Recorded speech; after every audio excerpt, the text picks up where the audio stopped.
One guy who's off the board, I guess, is Tanner Pearson. What's going on here? Yes, David, Tanner Pearson would have been someone we were talking about getting moved perhaps by Monday's deadline had he not signed this extension. He was a pending unrestricted free agent.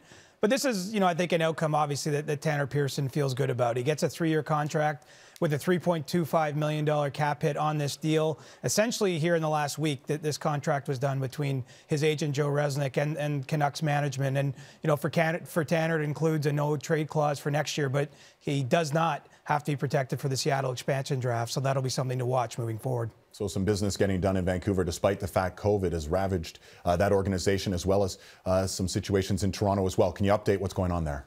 Well, it was a good day for the Canucks. This is the first day since their outbreak began, but they didn't add a new list to the league's, a new name to the list, rather, the COVID protocol list. And so that's a sign that maybe they're starting to get it under control, obviously monitoring the symptoms for those that have produced a positive test here in the last week. And the league is now hoping that they can be on the ice perhaps by the end of next week, returning to gameplay, although nothing is official there just yet. As for the Maple Leaf situation, William Nylander does remain on that list, and we expect him to be there for a week's time. Basically, they have to determine if he does have a positive COVID-19 case because he potentially came in contact with someone who has it. And so that's going to be multiple days of tests while he quarantines before determining truly how long he'll be out of the Leafs lineup. So our hope is that all the NHL GMs, CJ, hold off till Monday when we have this show to make their deals. But we did see a 5-player deal between Chicago and Florida. Maybe those some implications that'll help us out on the 12th. Explain.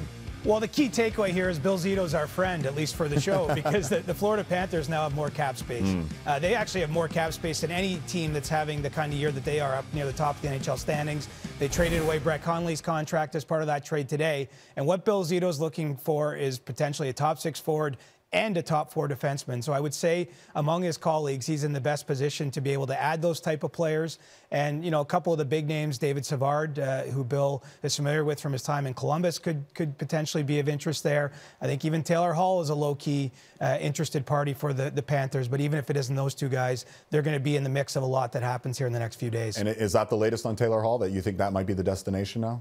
I won't go that far. I think what's interesting on Taylor Hall, though, David, is that he is willing to sign an extension as part of a trade. And I think that's a different wrinkle for some teams out there. There's still a number of teams, I'm told, that are interested in Taylor Hall's services. And so the fact that he's at least willing to look at this not just being a rental situation, that could change the market a little bit. I do think what happened with the New York Islanders trade, earlier this week, that had an impact, too. The Islanders were kicking tires on Hall before they got Kyle Palmieri and Travis Zajac.